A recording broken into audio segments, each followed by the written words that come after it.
नमस्कार दोस्तों, बात है 27 मार्च 1977 की, जब दो विमान स्पेन के ग्रैंड कैनेरिया हवाई अड्डे पर लैंड करने वाले होते हैं, पर इन्हें डाइवर्ट करके टेनरिफ हवाई अड्डे पर लैंड करने को कहा जाता है, क्योंकि उस समय कैनरी हवाई अड्डे पर कुछ अलगाववादियों ने बम से विस्फोट किया था। ये दोनों जहाज टेनरिफ हवाई अड्डे पर लैंड करती है। पहली जहाज आ रही होती है नीदरलैंड से, जिसमें 248 लोग बैठे होते हैं, और दूसरी जहाज आ रही होती है यूएसए के लॉस एंजल्स से, जिसमें करीब 396 लोग सवार थे। समय बीतते बीतते कई और जहाज यहाँ पर डाइवर्ट किए जाते हैं, जिसकी वजह से जहाजों के लिए जगह कम पड़ गई, जिसे टैक्सीवे कहा जाता है। टैक्सीवे एयरपोर्ट पर बने एक अलग से लाइन होती है, जहां पर जहाजों को रखा जाता है। ज्यादा भीड़ भाड़ हो जाने के कारण कुछ जहाजों को रनवे पर ही टैक्सी करना पड़ता है। कुछ समय बाद कैनरी हवाई अड्डे पर नियंत्रण पाया जाता है और आने के लिए मंजूरी मिल जाती है, यानी कि जो जहाज कैनरी हवाई अड्डे पर लैंड की हुई थी, उसे कैनरी हवाई अड्डे पर जाने की मंजूरी मिल जाती है। उस समय मौसम खराब था,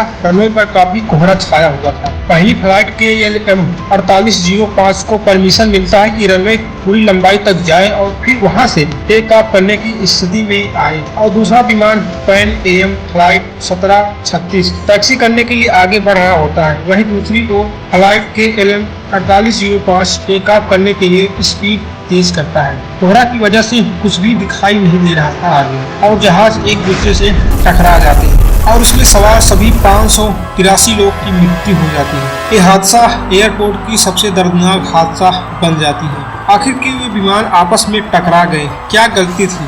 आइए आज के इस वीडियो में समझते हैं पूरी रहस्य। 77, Jeff Glor spoke with a survivor of the deadly crash and looks at how the factors that caused it are still relevant today. Jeff, good morning. Charlie, good morning to you. The unusual events and errors that led to this disaster are almost too hard to believe, even 40 years later. An act of terror at a different airport, miscommunication, weather, and a pilot's mistake. 583 people. The Pan Am and KLM jumbo jets were diverted to Tenerife yesterday after a terrorist bomb explosion. Ready to go.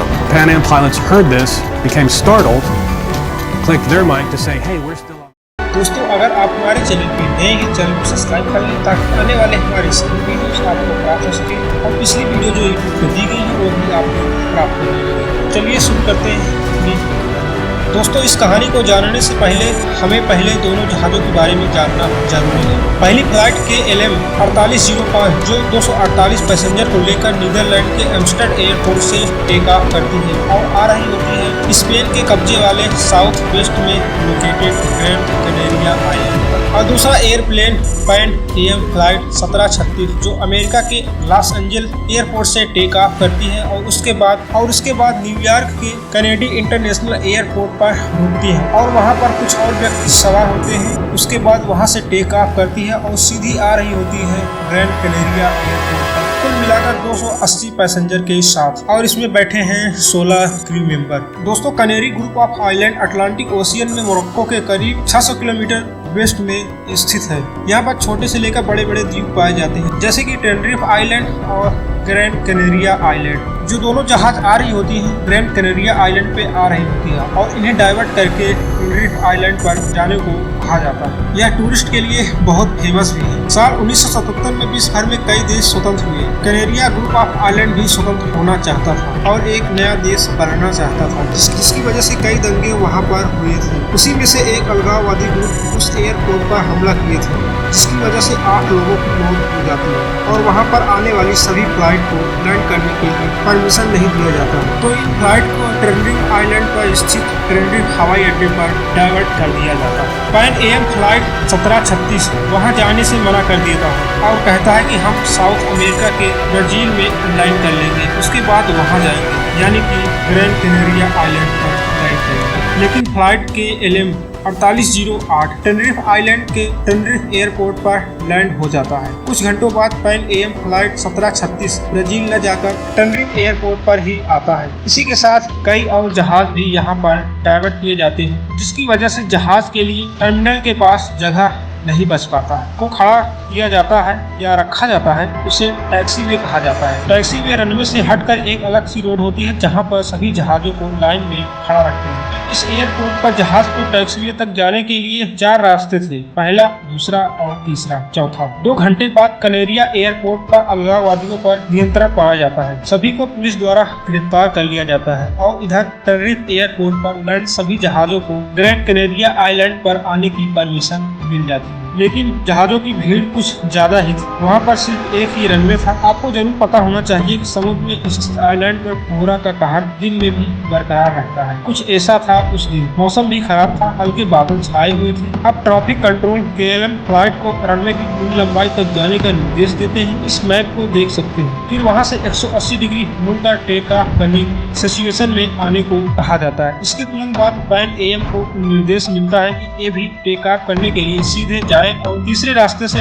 Runway की तरफ जाएं। वहाँ से runway पर आए पर बहुत कोहरा छाया हुआ था, आगे कुछ भी दिखाई नहीं दे रहा था। पैन AM के कप्तान पहले 2 रास्ते को आसानी से पार कर चुके थे, लेकिन कॉकपिट में चर्चा से पता चलता है कि तीसरे रास्तों को नहीं देख पाए, जिसका उपयोग करने का निर्देश दिया गया था। तब तक KLM के पायलट ने पैन AM को देखा, तब तक वे हाई स्पीड में आ चुके थे और 260 किलोमीटर प्रति घंटा की स्पीड से पैन AM को जोर से टक्कर मार दी, जिसकी वजह से बाया इंजन टूट जाता है और टुकड़े टुकड़े में तब्दील हो गई और फ्लाइट तुरंत रुक जाता है और तेजी से उड़ाता हुआ 150 मीटर दूर चला गया और इंजन का तेल बाहर निकलने लगा, जिसकी वजह से कुछ मिनटों में प्लेन में आग पकड़ लेती है। इसके तुरंत बाद ही फायर ब्रिगेड और सुरक्षा कर्मी दल आए और आग को बुझाने की कोशिश की गई, लेकिन शायद कुछ ज्यादा देरी हो गई। सब कुछ जलकर राख हो जाता है। जितने भी लोग थे 584 लोग जलकर मारे जाते हैं। सिर्फ 61 लोग बचते हैं और 61 लोग इसलिए बच गए क्योंकि सभी पैसेंजर पैन AM के थे जो जहाज के आगे बैठे थे, यानी कि जहाज के नाके जो होता है वहाँ पर बैठे। टक्कर तो बीच में हुई थी। इस टक्कर में दोनों फ्लाइट पूरी तरह से खराब हो जाता है और कैप्टन मारे जाते हैं और KLM के सभी कैप्टन बच जाते हैं। सिर्फ 61 लोग जीवित बचते हैं। पैन AM फ्लाइट के शुरुआत में 70 लोग जीवित थे, लेकिन जहाज से निकलते समय विस्फोट होने के कारण 2 लोग और मारे जाते हैं। इस तरह से कुल मिलाकर 584 लोगों की मृत्यु हो जाती है। ये बहुत बुरा नजारा था। यह दिन इतिहास में एक काले पन्ने के रूप में इतिहास में जुड़ गया। बाद में जहाज की घटना के लिए जांच बैठाई जाती है और जांच में कई कारण पाए जाते हैं, जैसे कि पहला, मौसम खराब थी, जिसकी वजह से फ्लाइट के कैप्टन जल्द से जल्द टेक ऑफ करना चाहते थे और वहां पर लैंड करना चाहते थे। और दूसरा, अचानक कोहरे के कारण आगे दिखाई कुछ भी नहीं दे रहा था, जिसकी वजह से टक्कर हो गई और दोनों पायलट एक दूसरे को देख नहीं पा रहे थे। दोस्तों, इस तरह से एक बहुत बड़ी घटना घट जाती है। अगर आपको हमारी वीडियो पसंद आए तो वीडियो को लाइक करें, चैनल को सब्सक्राइब करना न भूलें। बहुत बहुत धन्यवाद।